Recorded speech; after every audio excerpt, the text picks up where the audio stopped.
मित्रों, आपके पसंदीदा चैनल पर भगवान बिरसा मुंडा की 150वीं जयंती विशेष, जो कि जनजातीय गौरव दिवस के रूप में मनाई जा रही है, के बारे में अति महत्वपूर्ण जानकारी के साथ उपस्थित हैं।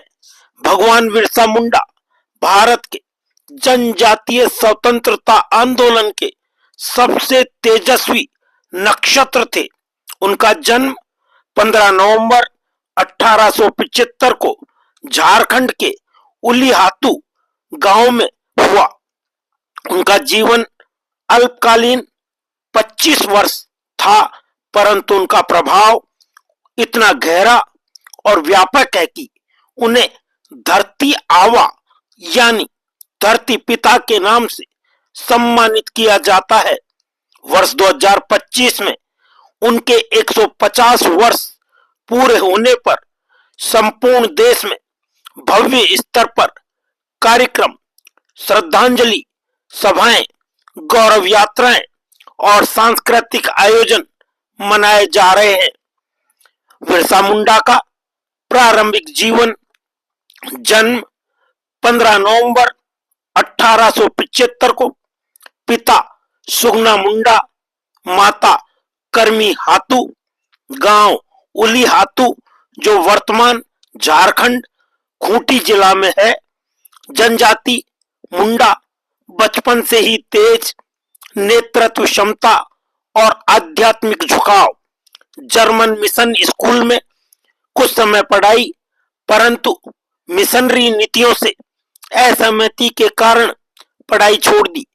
उन्होंने बचपन में ही अपने समाज की पीड़ा, जंगल जमीन पर लगातार कब्जे, जमींदारों के शोषण और ब्रिटिश अत्याचार को महसूस किया। 19वीं शताब्दी के उत्तरार्ध में अंग्रेजों ने जमींदारी प्रथा लागू की। आदिवासियों की खूंटी पूर्वजों की भूमि छीनी जा रही थी। जंगलों पर प्रतिबंध, बेगार, लगान और शोषण चरम पर। मिशनरियों द्वारा धर्मांतरण का प्रभाव तेज। आदिवासी संस्कृति और पहचान संकट में। इन्हीं परिस्थितियों ने एक नए नायक बिरसा को जन्म दिया। उल गुलान का अर्थ है महाविद्रोह, महान आंदोलन। बिरसा मुंडा ने वर्ष 1890 के दशक में जनजातीय जनता को संगठित करना शुरू किया। उनका लक्ष्य था जमीन पर आदिवासियों का हक, अंग्रेजों के दमन का अंत, जमींदारों और पुलिस के अत्याचार से मुक्ति, आदिवासी संस्कृति, धर्म और गरिमा की रक्षा। 1899 से 1900 में उल गुलान अपने चरम पर पहुंचा। हजारों आदिवासी उनके नेतृत्व में एकजुट हो गए। अंग्रेज शासन हिल गया। कई क्षेत्रों में प्रशासन पंगु हो गया।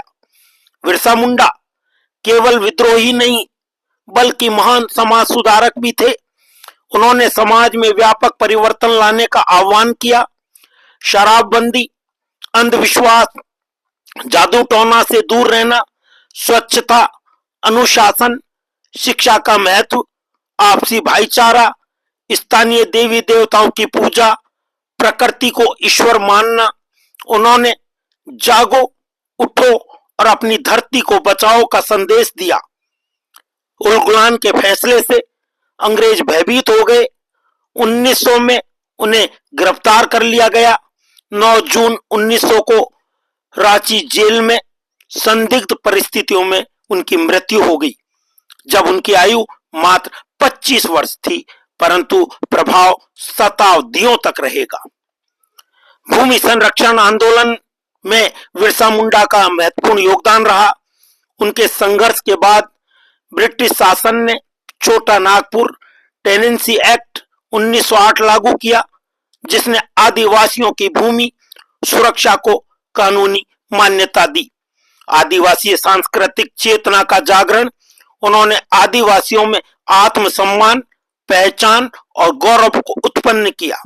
स्वतंत्रता संग्राम के अग्रदूत के रूप में उनका विद्रोह आगे चलकर भारतीय स्वतंत्रता आंदोलन की प्रेरणा बना। उन्होंने आदिवासियों में नशा, शोषण, गलत परंपराओं के खिलाफ अभियान चलाया। वर्ष 2025 बिरसा मुंडा की 150वीं जन्म जयंती है, इसलिए पूरे देश में आदिवासी गौरव सप्ताह, विशेष सांस्कृतिक महोत्सव, विरसा स्थलों का पुनरुद्धार, संग्रहालयों में विशेष प्रदर्शनी, स्कूल कॉलेजों में प्रतियोगिताएं, केंद्रीय और राज्य सरकारों द्वारा विशेष योजनाएं, जनजातीय संस्कृति को बढ़ावा देने के कार्यक्रम, 150वीं जयंती के राष्ट्रीय कार्यक्रमों की अपेक्षित रूपरेखा, जिनमें राष्ट्रीय आदिवासी गौरव समारोह, जनजातीय नृत्य, गीत, शिल्प मेले, 20 से अधिक राज्यों की भागीदारी, बिरसा मुंडा की जीवन गाथा प्रदर्शनी, जिसमें फोटो गैलरी, डिजिटल प्रदर्शनी, विरासत स्थलों पर आयोजन, बच्चों व युवाओं के कार्यक्रमों में निबंध प्रतियोगिता, पोस्टर मेकिंग, आदिवासी कला सीखने के वर्कशॉप, डिबेट और क्विज प्रतियोगिता, जनजातीय क्षेत्र विकास योजनाओं में शिक्षा, स्वास्थ्य, महिला सशक्तिकरण और वनाधिकार। 150वीं जयंती का प्रमुख संदेश इस प्रकार है: भूमि हमारी पहचान है, प्रकृति पूज्य है, स्वतंत्रता संघर्ष केवल शहरों में नहीं जंगलों में भी लड़ा गया, आदिवासी समाज भारतीय संस्कृति का मूल आधार है, एकता, स्वाभिमान और न्याय के लिए संघर्ष आवश्यक है। निष्कर्ष के रूप में कहें तो बिरसा मुंडा की 150वीं जयंती हम सभी के लिए गौरव, प्रेरणा और राष्ट्रीय एकता का पर्व है। उनके जीवन से हम सीखते हैं, साहस छोटा हो सकता है पर प्रभाव अमर होता है।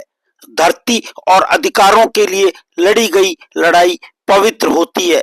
मित्रों, आप सभी ने भगवान बिरसा मुंडा के बारे में विस्तृत जानकारी प्राप्त की, ध्यानपूर्वक सुना व समझा, अमूल्य समय प्रदान किया, इसके लिए बहुत बहुत धन्यवाद एवं आभार।